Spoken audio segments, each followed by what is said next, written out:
დღის აქტუალური თემა. ბრუნდებით პირდაპირ ეთერში რადიო იმედის დღის არხის ფორმატში განვაგრძოთ მუშაობას და ახლა ჩვენ სტუდიაში ერთიანი ნეიტრალური საქართველოს პოლიტიკური დივანს ბატონ ბიზნე გიორგობიანს მასპინძლობ. გამარჯობა. გამარჯობათ. მადლობა სტუმრობისთვის. ალბათ მოწვევისას. ბატონ ბიზნესთან ერთად ჩვენ მიმდინარე პროცესებს მიმოიხილავთ, მაგრამ გეოპოლიტიკაზე საუბრის ფონზე ალბათ ფოთში დღეს ფოთის თემაზე გავრცელებული ინფორმაცია საგულისხმო უნდა იყოს და იგივე დიდი პოლიტიკის როგორც ერთ-ერთი კარიბჭე საქართველოსთვის და მნიშვნელოვანი სივრცე ეს ყველაფერი არის უმნიშვნელოვანესი, სადაც კიდევ ერთხელ დაფიქსირდა იგივე საქართველოსა და ამერიკის შეერთებული შტატების თანამშრომლობის ერთი ასპექტი და ფოთის ახალი საზღვაო ნავსადგურის განვითარების მეორე ფაზა, რომელზეც დღეს გაკეთდა განცხადებები, ითქვა კიდევაც, რომ რეგიონული კავშირების კუთხით არის მნიშვნელოვანი, მაგრამ შეიძლება ეს რეგიონალურზე ბევრად უფრო მოცულობითი გლობალური ერთ-ერთი მნიშვნელოვანი ასპექტი იყოს საქართველოს საზღვაო თუ სახმელეთო შესაძლებლობებთან ერთად და რადგან ეს სიახლე იყო, მოდით ამ თემით დავიწყოთ და შემდეგ აქედან განვავრცელოთ ჩვენი დიალოგით. ეს ძალიან დიდი მოვლენაა. შეგვიძლია ჩავთვალოთ, რომ ბოლო წლებში ერთ-ერთი ყველაზე უფრო მნიშვნელოვანი მოვლენაა. და მსმენელსაც რომ განუმარტოთ რა იგულისხმება. განუმარტოთ ეს რას ნიშნავს და რის შედეგია ეს რაც დღეს დაფიქსირდა საჯაროდ, ეს არის შედეგი საქართველოს ძალიან ბრძნული და ჭკვიანური პოლიტიკის გატარების, რომ საქართველო არ გაეხვა ამ საერთაშორისო ინტრიგებში და საერთაშორისო ომიანობაში და დარჩა ნეიტრალური ამ მიმდინარე კონფლიქტებისგან და საქართველო და აზერბაიჯანის ტანდემი არის ფაქტიურად ჩინეთის და შუა აზიის სახელმწიფოების სავაჭრო გასასვლელი დანარჩენ სამყაროში და იმ დანარჩენ სამყაროში ერთ-ერთი მთავარი სავაჭრო პარტნიორი მათი არის ამერიკის შეერთებული შტატები და ევროკავშირი. ფოთის პორტში ამერიკის განვითარების სააგენტოს მიერ დიდი ინვესტიციის ჩადება ნათელი მოწმობა იმისა, რომ აი ეს და ნათელი სურათია დადასტურებული ფაქტია საქართველოსთან გადატვირთვის პოლიტიკის არსებობისა. აი ეს არის სწორედ ის გადატვირთვის პოლიტიკა, რასაც უნდა აწარმოებდეს საქართველო და როგორ საგარეო პოლიტიკას უნდა აწარმოებდეს საქართველო მრავალი მიმართულებით, მრავალ პოლუსიას, მრავალ პარტნიორსთან უნდა იყოს, არ უნდა იყოს ერთ რომელიმე პარტნიორზე დამოკიდებული, არ უნდა იყოს დამოკიდებული ერთ რომელიმე სტრატეგიულ მიზანზე, ის რაც შეცდომით 2017 წელს ჩაიწერა კონსტიტუციაში, რომ ჩვენი მიზანი არის მხოლოდ რაღაც ჩრდილოატლანტიკურ ალიანსთან და ევროატლანტიკურ ორგანიზაციებთან თანამშრომლობა. ჩვენი თანამშრომლობა უნდა იყოს მრავალმხრივი, ძალიან კარგი იქნება თუ ანაკლიის პორტი სახელმწიფოს საკონტროლო პაკეტით აქ შემოვა შუა აზიის ქვეყნები, აქ შემოვლენ წილში დაუშვათ მართვის ბერკეტები ექნებათ ასევე ჩინეთის ფირმებს, რომლებსაც შესაძლებლობა ექნებათ, რომ მოიზიდონ უფრო მეტი ტვირთი საქართველოზე გავლით გადასაზრდი ევროპისკენ და დანარჩენი ღია მსოფლიოს წყლებში გაიტანონ ეს ტვირთები. თქვენ იცით, რომ მიმდინარე წლის პირველ ნახევარში საქართველოზე ტვირთების გატარების მოცულობა გაიზარდა 21%-ით, რაც ძალიან დიდი მაჩვენებელია და უეცარი ზრდა ეს სხვათა შორის და თუ გადავხედავთ დღევანდელ არსებულ ვითარებას საქართველოს ჩრდილოეთით მიმდინარე ევროკავშირის და რუსეთის ომი უკრაინის ტერიტორიაზე, პროქსი ომი მიმდინარე და საქართველოს სამხრეთით ირანს და ამერიკის შეერთებულ შტატებს შორის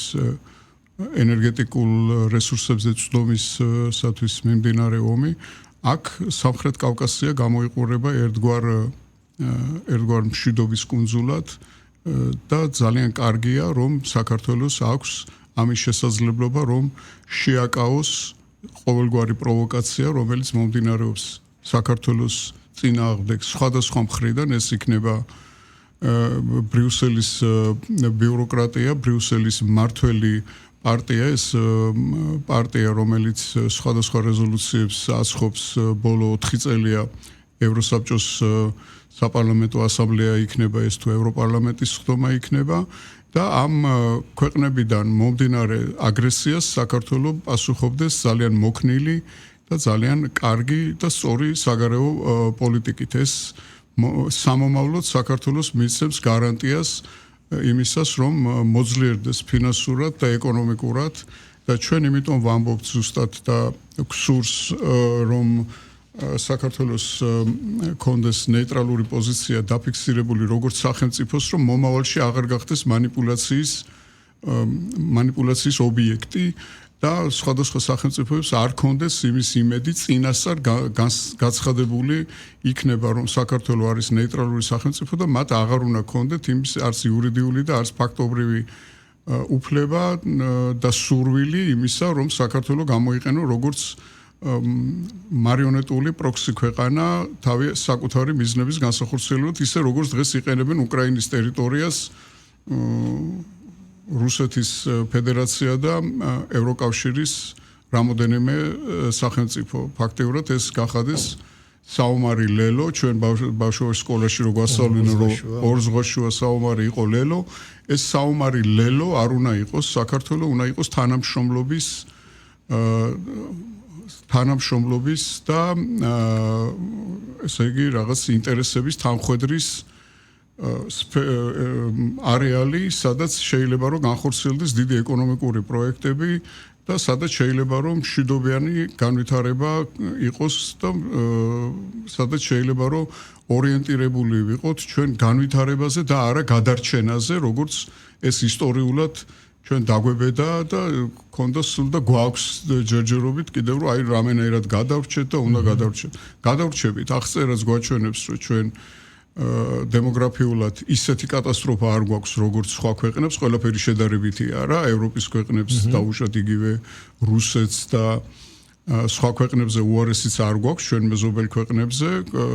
და ჩვენ გვჭირდება ეხლა განვითარების სწორი კონცეფცია. განვითარების სწორი კონცეფცია არის სწორედ საქართველოს ნეიტრალიტეტში და სწორედ საქართველოს ნეიტრალიტეტი იქნება ის პლატფორმა, რომელზეც შეიძლება მსგავსი თანამშრომლობის თანხვედრა, როგორც ახლა მოხდა დაუშვათ ცალკე ანაკლიის სპორტში და ცალკე ფოთის სპორტში, სადაც შეიძლება რომ ორი კონკურენტი მიმდინარეობა არსებობდეს ისე რომ საქართველოს ინტერესები არ ილახებოდეს და პირიქით. დასული იყო საქართველოს ინტერესები. ბატონო, თუმცა ჩვენ ახლა საერთო სურათს რო შევხედოთ და ის კონტექსტში დავინახოთ მოცემულობა დღეს აგერ პრემიერ-მინისტრის გამოეხმაურა ამ სიახლეს რომ ჩვენ სატრანსპორტო ტელეფონზე ძალიან სწრაფად იზრდება მოთხოვნაო. რომ გავიხსენოთ პრემიერ-მინისტრის ბოლო ვიზიტები გეოგრაფია არის აღმოსავლეთის რეგიონის ის ქვეყნები რომლებიც როგორც დამოუკიდებელი მოთამაშე რესურსების მქონენი და როგორც თუნდაც ერთი გზა ერთი სარტყელის ჭრილში ჩინეთთან კომუნიკაციის ფარგლებში პოტენციური მომხმარებლები არიან იმ სახმელეთო თუ საზღვაო კორიდორისა, რომელიც ჩვენთან უნდა გაიაროს რომელმაც და პარტნიორები, რა თქმა უნდა. აქამდე ჩვენ ვისმენდით პრემიერ-მინისტრისგან რამდენჯერმე იყო მინიშნება განცხადება და მეტწილად საქართველოს ხელისუფლებისგან ისმოდა ხოლმე, ახლა უკვე საქართველოს არ არის მხოლობით რისკში, რომელიც ამბობს ერთიანი სატრანსპორტო კორიდორის ფარგლებში სხვადასხვა საკანონმდებლო თუ სავაჭრო ჰარმონიზაციის შესაძლებლობებზე, რაც კიდევ უფრო მიმზიდველს გახდის ამ კორიდორის სარგებლობას. თქვენი თქმის არ იყოს ჩრდილოეთით სამწუხაროდ გვაქვს ის მოცემულობა, რომელიც არსებობს უკრაინაში და დრონების ომის ფორმა მიიღო დღეისთვის ამ ომმა. აქეთ ისრაელის, ამერიკისა და ირანის ის მოცემულობა და რეგიონში არსებული გამოწვევები და ჩვენ ვრჩებით აი ამ კორიდორში. ეს ყველაფერი მიმდინარეობს იგივე ბრიუსელთან გახმოვანებული და მკვეთრი პოლიტიკური კინკლაობის ფონზე, არ ვიცი ეს სიტყვა თუ შეესაბამება და მეორეს მხრივ ამერიკასთან ურთიერთობის ცოტა არ იყოს პასიური რეჟიმი და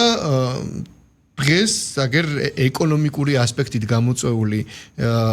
თუ არსებული რეალობის ერთგვარი სიმბიოზი არის ფოთში დღეს ჩატარებული ღონისძიება და ეს მართლა ალბათ სწორი მინიშნება იყო ამერიკის ელჩის მოვალეობის შემსრულებლის მხრიდან, რომ ეს შეერთებული შტატები აგრძელეს თანამშრომლობას და ერთგვარი სიმბოლოა შესაძლებლობებისა განვითარების, სხვადასხვა იქ ამერიკის შეერთებული შტატების კიდევ ერთი წარმომადგენელი იყო საერთაშორისო განვითარების ფინანსური კორპორაციის მმართველი დირექტორი, ისიც გამოეხმაურა და წარმატებული ამბიციური პროექტიც უწევდა ამ ყველაფერს. ანუ ერთია ის პოლიტიკური ფონი და მეორე აქტიური რეგიონული საბრძოლო დაპირისპირება და მეორე არის საქმიანი ტრაექტორია, რომელიც გეოეკონომიკურ შესაძლებლობებზე უფრო აკეთებს აქცენტს და ითქვა კიდევაც, რომ ჩვენ შემთხვევით არ აქვს აღებული სტრატეგია ქვეყანას, რომ ინფრასტრუქტურულ შესაძლებლობებს ავითარებს სახმელეთო საზღვაოს. აი ამ მოცემულობაში, როდესაც პროცესები მიმდინარეობს და ქვეყანა ცდილობს, რომ თავისი კურსი შეინარჩუნოს და ამას ამბობს მყარად და თქვენ კიდე თქვენი პოზიცია გაქვთ თქვენი პარტიიდან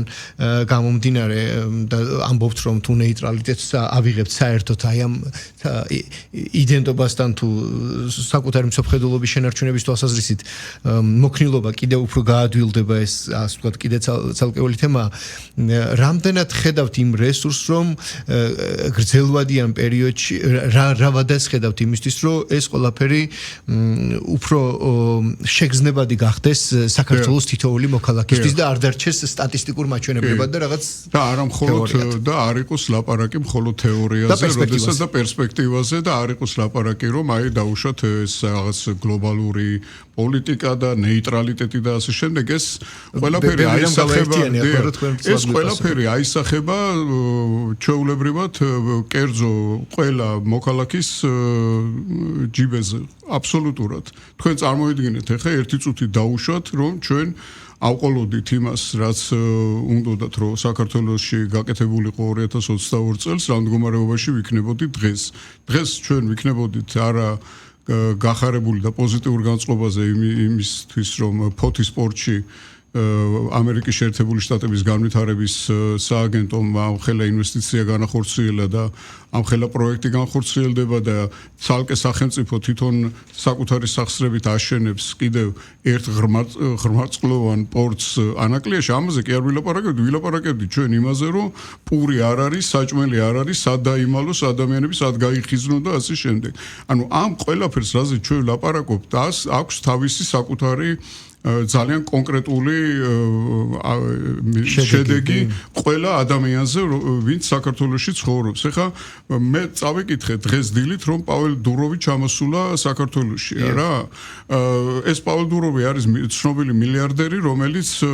დევნილია რუსეთში, დევნილია საფრანგეთში. ეხლა ძალიან მცნაურია, რომ ცნობილი სოციალური შემქმნელი. ცნობილი სოციალური შემქმნელი. ესეთი ადამიანები აქ რო ჩამოდიან და შეიძლება რომ აქ რაღაცა საკუთარი პროექტი განახორციელონ, ეს ნიშნავს იმას, რომ ეს სახელმწიფო არის სანდო სახელმწიფო, სადაც შეიძლება რომ ადამიანი ჩავიდეს და კანონის დაცვი და კანონის მოთხოვნით გააკეთოს თავისი გნებავს ბიზნესი და განავითაროს რაღაცა და ეს თუ განვითარდება და ინვესტიციები ხორციელდება საქართველოში და ეკონომიკური განვითარება მაღალ ნიშნულზეა, ბევრად უფრო მაღალ ნიშნულზე ვიდრე მეზობელ სახელმწიფოებშია რა. ეს ნიშნავს იმას, რომ ეს აისახება ყველა მოქალაქეზე დაწყებული პენსიონერიდან დამთავრებული მოსამსახურემდე და სახელმწიფო მოხელემდე, რომელთა ხელფასებიც იზრდება და ეს ძალიან კარგია, რომ მათი ხელფასები იზრდება. და პენსიებიც თუ ექნება სახელმწიფოს იმის საშუალება, რომ ეტაპობრივად და ნაბიჯ-ნაბიჯ კიდევ მოუმატოს პენსიები ადამიანებს, ეს იქნება ძალიან კარგი. ანუ ჩვენ რო ლაპარაკობთ აქ იმაზე, რომ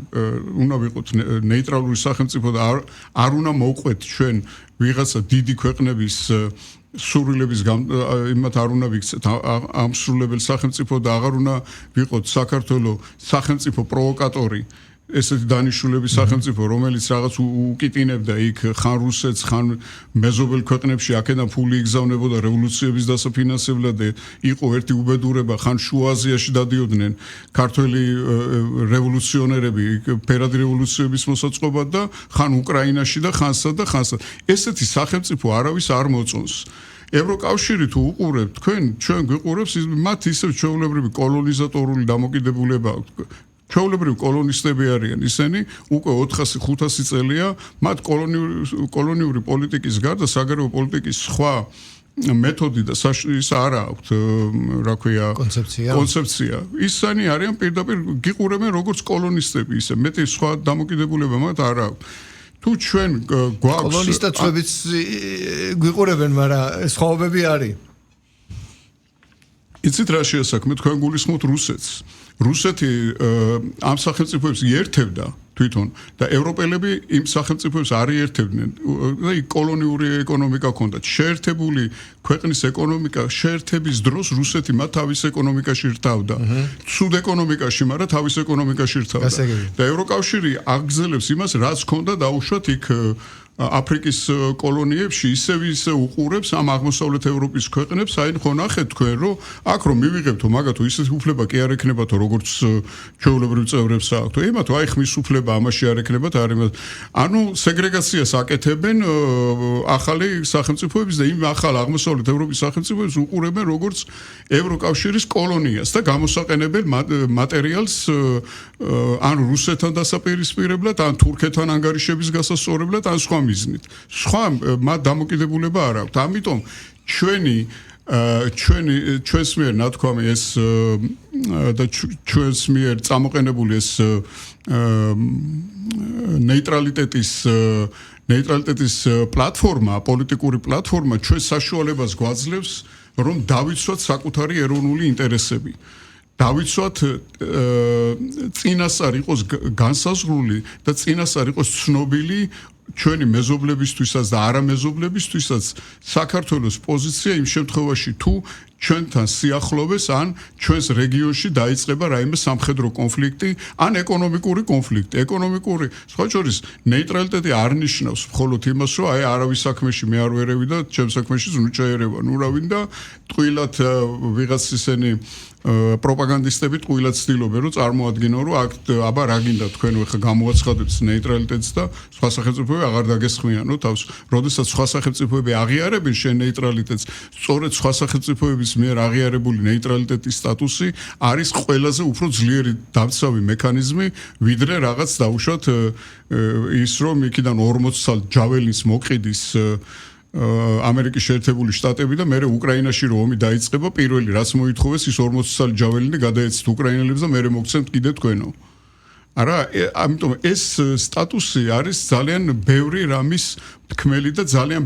დიდი პერსპექტივის გამხსნელი როგორც პოლიტიკური, ასევე ეკონომიკური თვალსაზრისით და ეს ნათლად აჩვენა. ეხლა აი ამ დამოკიდებულებამ და აი ამ საგარეო პოლიტიკურმა კურსმა, რომელიც საქართველოს აქვს 2022 წლიდან მოყოლებული ვიდრე დღემდის. თქვენ ნახეთ რომ მაშინ, როდესაც საქართველოს და სამხრეთ კავკასიის გარშემო ფაქტიურად მიწა იწვის ისეთი სიტუაცია, ჩვენთან ეკონომიკური ზრდა გვაქვს. ხო, ამას უნდა სწორი გაანალიზება და სწორი ნაბიჯების გადადგმა იმისათვის, რომ ეს გახდეს ამას კონდეს მუდმივი კონსტანტა იყოს ეს მდგომარეობა იყოს ისეთი სტაბილური და განგრძობადი. და ეს არ იყოს რაღაც ერთი პატარა მოვლენა, რაღაც 10 წლიანი ან 20 წლიანი ისტორიული ამოვარდნა მთელი ამხელა ჩვენი ტრაგიკული ისტორიიდან და ვინმე თქვას მე მომავალში რომ აი მაშინ იყო რაღაც ისეთი გარემო შეიქმნა რომ რაღაც საკუთარ შეცდომებზე იმდენი ისწავლეს ქართველებმა და იმ თაობამ რომ აი იმ მომენტში არ დაუშვეს შეცდომა და ამიტომ შეინარჩუნეს ეს სიმშვიდე საქართველოში 15 წლის განმავლობაში რა. ამას უნდა კონდეს ინსტიტუციონალური ზურგი და უნდა იყოს ძალიან მყარად გამყარებული საკანონმდებლო დონეზე. აი ამიტომ გვინდა ჩვენ რომ 2028 წლის არჩევნებში წავიდეთ ჩვენ არჩევნებზე საგარეო პოლიტიკის და სახელმწიფო პოლიტიკის სახელად ნეიტრალიტეტით და ჩვენი საკუთარი ეკონომიკური რეფორმების პაკეტით და დავანახოთ ქართულ საზოგადოებას ის ალტერნატივა, რომელიც შეიძლება რომ არსებობდეს საქართველოში. პოლიტიკური ალტერნატივები უნდა არსებობდეს და ესეთი ალტერნატივები უნდა გაიხსნას ოპოზიციური ფლანგიდან და ოპოზიცია არ უნდა იყოს ორიენტირებული იმაზე, რაც ეტყვიან იმას ბრიუსელში ჩამჯდარი ვიღაც ბიუროკრატები, რომლებიც საკუთარი სახელმწიფოდან აღებული შეკვეთებით საქართველოს წინააღმდეგ იღებენ რეზოლუციებს. ბალტიისპირეთის დეპუტაცია ორიენტირებულია და კონცენტრირებულია მთლიანად საქართველოში კონფლიქტის და შიდა სამოქალაქო დაპირისპირების და სამოქალაქო პუჩის ორგანიზებაზე, რათა აქ გამოიწვიონ მღელვარება, აქ გამოიწვიონ სახელმწიფო გადატრიალება და საქართველოში მოხდეს შემდეგ ისეთი ხელისუფლების ფორმირება, რომელიც გამოიწვევს კონფლიქტს უფრო ცხელფაზაში გადაიყვანს რუსეთთან არსებულ დღეს უკვე არსებულ დაპირისპირებას გადაიყვანს ცხელფაზაში და ისინი მშრალი გამოვლენ ფონზე. ესე გამოვიდნენ ისინი მშრალად წყლიდან საბჭოთა კავშირის დაშლის შემდეგ ბალტიისპირეთის სამივე სახელმწიფო იყო პლატფორმა, სავაჭრო პლატფორმა საბჭოთა კავშირის სიმდიდრის ევროპაში გადასატანად. ფინანსური სიმდიდრის, ფერადი მეტალების გადატანის. თქვენ იცით, ეხლა ბოლოს რა დადასტურდა ერთი კვირის წინ დადასტურდა, რომ ყველაზე დიდი იმპორტიორი იმის, რა ქვია, მაღალი სპირტიანი სასმელის შემცველის ღვინოზე ხო დავადგინეთ ჩვენ უკვე საყოველთაო მხიარულობის საგნად იქცა, რომ ბალტიისპირელი მეღვინეები ყველაზე უფრო წარმატებული მეღვინეები ყოფილან, სადაც ყურძენი ამწიფდება საერთოდ. ეხლა აღმოჩნდა, რომ მაღალი ალკოჰოლური შემცველობის სასმელის ყველაზე დიდი იმპორტიორი რუსეთში რუსეთს ყველაზე მეტი მაღალი ალკოჰოლის შემცველი სასმელი შეაქვს ბალტიისპირეთის ქვეყნებიდან. ანუ ისინი ვაჭრობენ ჩვეულებრივად, ისინი ცდილობენ რომ ჩვენ გამოგვიყენონ როგორც აგრესიის გადასატანი ობიექტი და ამისთვის იქ იყენებენ ევროკავშირის იმ კომისიებს, რომლებიც მინდობილი აქვთ მათ როგორც თითქოს ყოფილი საბჭოთა კავშირის ქვეყნის საქართველოს უკეთ მცოდნეებს და მათი მოხსენებლებიც რასა იუკნევიჩიანი არის საქართველოს შესახებ მოხსენებელი და აცხობს რეზოლუციაზე ეს ადამიანი, რომ რამენაირად აქ გამოიწვიოს შიდა დაპირისპირება და შიდა არეულობა. აი ესეთი მდგომარეობაა ჩვენს გარშემო. თქვენ მიერ ნახსენებული ბალტიისპირეთის ქვეყნებიდან ერთ-ერთიდან ლიტვის მთავრობა გადადგა სხვადასხვა სიტყვა გადადგომა ვახსენეთ და სტარმერი, რომელიც თებერვალში იყო ეს სანქციების თემა და შემდეგ აგერ უკვე ივნისში გადადგა და მის მიმართ პირადი დამოკიდებულება ალბათ სტარმერისადმი დონალდ ტრამპის მხრიდან შეიძლება ერთ-ერთი განმაპირობებელიც არის მისი გადადგომისა. ეს ყველაფერი ჩვენ რაღაც ევროპის მოცემულობაში დემოკრატიული მოქმედებების კიდევ ლოგიკურ ნაბიჯებად შეგვიძლია მივიჩნიოთ, მაგრამ აი რუმინეთის პარლამენტის ქვედა პალატის მიერ მოლდოვასთან გაერთიანების შესახებ კანონპროექტის მიღება აი ამ დემოკრატიული სუბიექტური შესაძლებლობების შენარჩუნების კონცეფციაში თუ ჭრილში ბევრ კითხვას აჩენს. ისეს, რომელიც თითქოს ალოგიკურია იმ ინსტიტუციებისა და გაერთიანების პრიზმაში, რასაც ევროკავშირს ჩვენ ვუყურებთ და როგორც აღვიქვამდით. ორ კითხვას გავაერთიანებ, ერთი ამაზე თქვენი კომენტარი და მეორე ჩვენ დღეს ფოთის ახალი საზღვაო ნავსადგურის განვითარების მეორე ფაზაზე ვისაუბრეთ და თქვენ სწორად აღნიშნეთ ანაკლიის სპორტი და ფოთი ამ შემთხვევაში მართლაც დღეისთვის სიმბოლოა, თორემ მარტო კონკრეტულად ფოთზე ხო არ არის საუბარი, აქ მთელ დიდ სურათზეა ჩვენი საპორტო შესაძლებლობებისა და იმეც ვიტოვებ, რომ ოდესღაც ამ სიმძლავრეს სოხუმის სპორტით შეემატება და ეს ყველაფერი შეიკრება თავისი რკინიგზით. და ეს არ არის ასე ვთქვათ ფრაგმენტული, არამედ დიდ სურათში დანახოთ. ძალიან ხშირად იყო საუბარი იგივე ევროკავშირთან ჩვენი დღევანდელი ურთიერთობის მიმოხილვისას, რომ ნუ ევროკავშირს ჩვენ მჭირდებით და ადრე თუ გვიან ეს ახლა ასე გვესაუბრება, მაგრამ ასე მერე არ დაგველაპარაკება, მით უმეტეს, როდესაც ეს ყველაფერი ამ ყველაფრის რეალიზება მოხდება. მე მაგის იმედი არ მაქვს, რომ დღეს ბრიუსელში მსხდომი ბიუროკრატიის ის წარმომადგენლები, რომლებიც 4 წელია საქართველოს წინააღმდეგ იბრძვიან სრული ამ სიტყვის მნიშვნელობით, რომ ისინი გამოსწორდებიან. აბა ბრიუსელთან პოლიტიკური კომუნიკაციის რა პერსპექტივას ხედავთ? იცით რაშია საქმე? ბრიუსელი არ არის ერთადერთი პოლიტიკური ცენტრი. ბრიუსელი არის ბრიუსელი ძალიან ცდილობს რომ ჩაერიოს რამენაირად ამერიკის შეერთებული შტატების, ჩინეთის და რუსეთის შორის მიმდინარე დიდ სოფლიო გადანაწილებაში. ეს არ არის ის წარმოუდგენლად აუცილებელი და ისეთი რომელიც 30 წელია შეიყვანეს ეს ცნობიერებაში ეს ვირუსი რომ ესე იგი აუცილებლად რამენაირად უნდა გქონდეს ჩვენ რა თქმა უნდა გქონდეს კეთილი ურთიერთობა ბრიუსელის ეს ისენიც რა ქვია რეზოლუციები ჩვენ უნდა მივიღოთ როგორც მოცემულობა და არა როგორც სავალდებულო რაღაც შესასრულებელი როგორც ეს ყველაფერი აქამდე ყოფილა რამდენიმე წლის განმავლობაში მათთან უნდა გქონდეს ჩვენ ძალიან პრაგმატული დამოკიდებულება არ არის საჭირო რომ დაუშვათ ჩვენი ინიციატივით რაღაც დემარშები გავაკეთოთ ევროკავშირის წინააღმდეგ, მაგრამ ზედმეტად არ უნდა მივცეთ ჩვენ ზედმეტი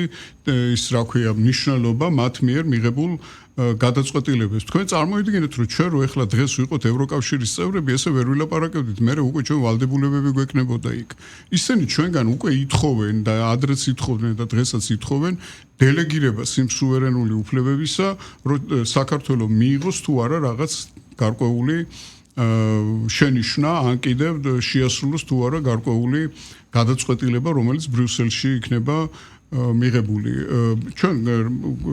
ჩვენი პოზიცია ესეთია, რომ ჩვენ უნდა ვიყოთ სახელმწიფო ზღურბლის სახელმწიფო სტატუსი უნდა შევინარჩუნოთ ევროკავშირთან ურთიერთობის, შევინარჩუნოთ უნდა თავისუფალი ვაჭრობის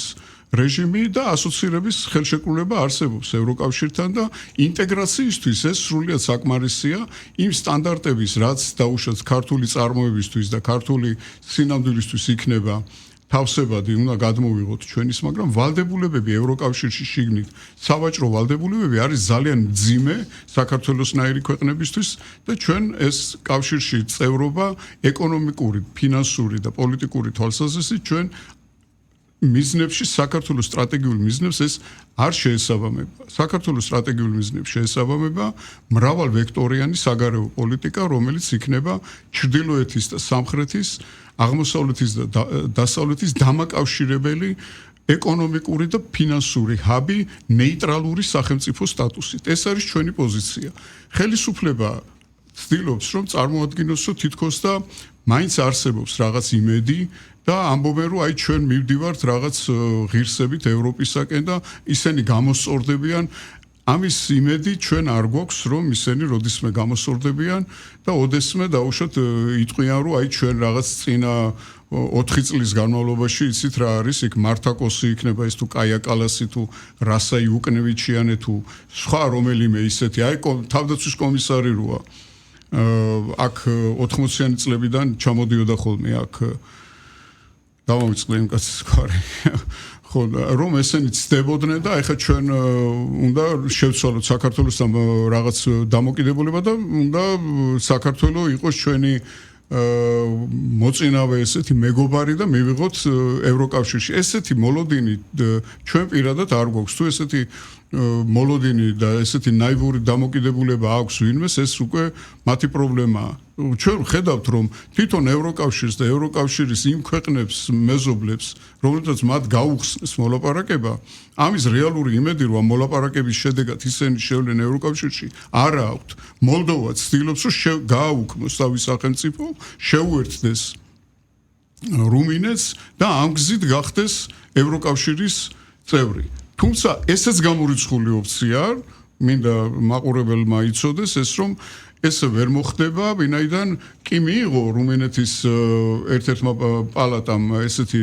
რაღაც დადგენილება კანონი მაგრამ საქმე იმაშია რომ იქ არის დნესრისპირეთის პრობლემა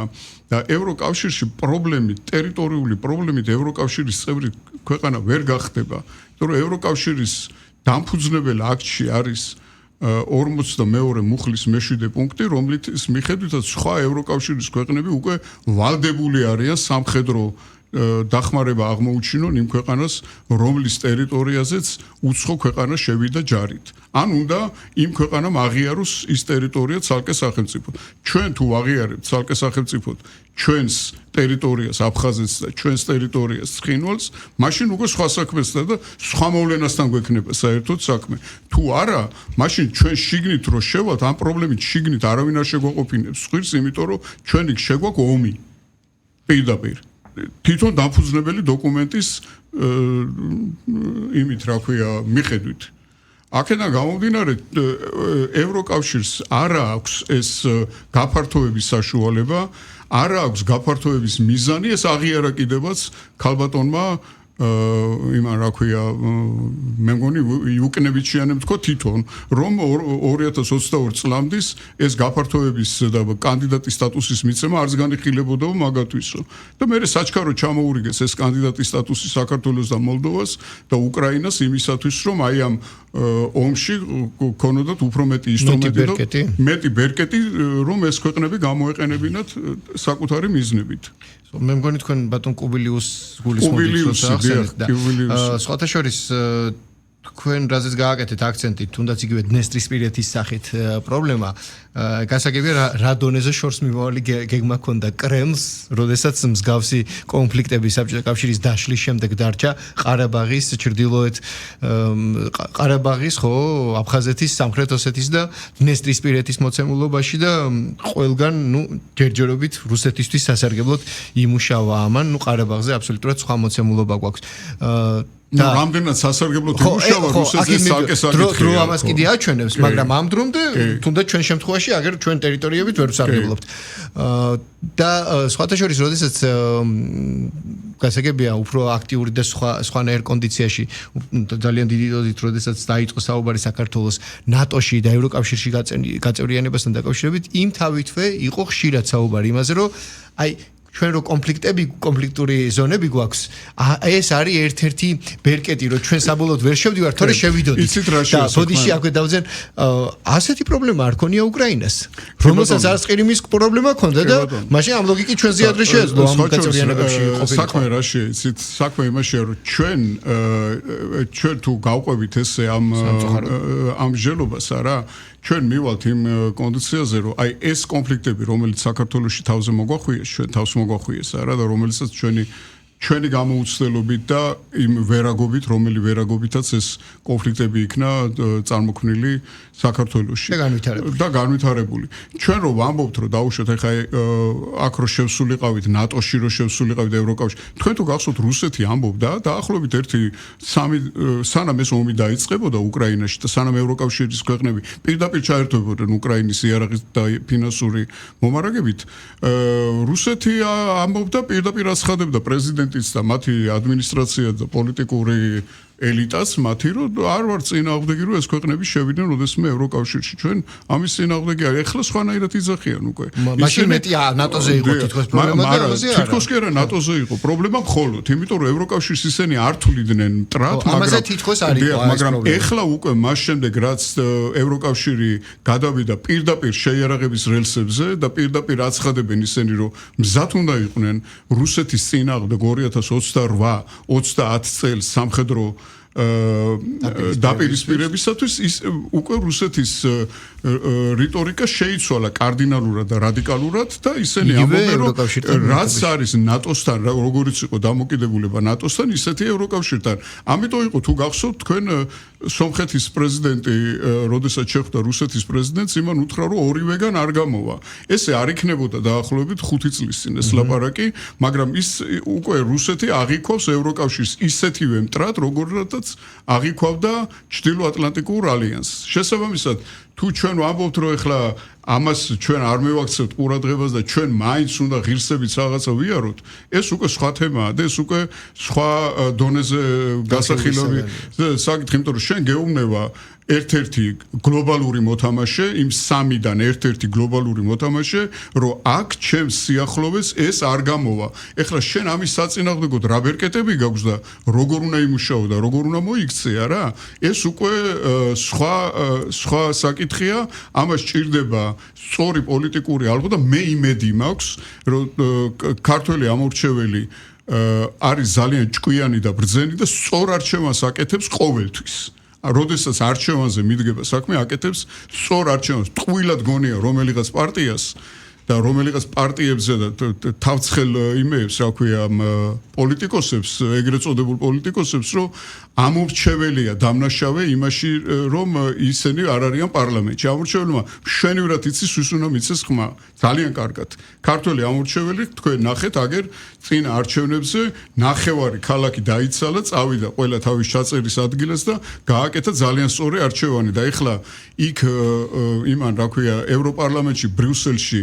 შეკრებილმა ბალტიისპირელმა დეპუტატებმა რამდენიც უნდა რეზოლუციები წერონ იქ საქართველოსთან დაკავშირებით. თავიანთი პრობლემა აქვთ იქ და თავიანთ პრობლემებს მიხედონ თვითონ. ჩვენი საშუალებით საკუთარ პრობლემებს რუსეთთან უგადაწყვეტენ. გადაწყვეტონ თვითონ ეს პრობლემები, ისინი ყოველთვის ესე იყვნენ, ხან გერმანიის დახმარებით ებრძოდნენ რუსეთს, ხან პოლონეთის დახმარებით ებრძოდნენ რუსეთს და ჯობს უკვე რომ თვითონ ისწავლონ მოქცევის წესები ისე რომ არ გამოიწვიონ აგრესია ატომური სახელმწიფოების საკუთარი თავის მიმართ, თან უნდათ რომ ივაჭრონ და ფული მოიგონ იქ. ამაშია მთელი კონცერტი მათი. და თან უნდათ რომ ის აგრესია თუ ექნება მათ მოქმედებაზე ვინმეს, ეს აგრესია მე საქართველოს უნდა აიღოს თავის თავზე, ან აზერბაიჯანმა, ან რომელიმე ისეთმა პატარა ქვეყანამ, რომლის განადგურების შემდეგაც ალბათ ერთი ორკვირიანი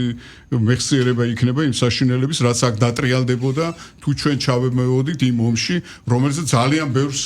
აი იცინოდნენ და რაღაც იმე აბა ომი გინდათ ესე ამბობდნენ სად არის აბა ომი აი სად არის ომი და გაიხედ გამოიხედონ სად არის ომი ყველგან სადაც გაიხედავ კავკასიის ჩრდილოეთი და კავკასიის სამხრეთით ყველგანაა ომი ყველგან იხოცებიან უდანაშაულო ადამიანები ყველგან ნადგურდება ეკონომიკა და ყველგან ნადგურდება შენობა ნაგებობები იქნება თუ ცალკეული სახელმწიფოები და ჩვენთან ჩვენ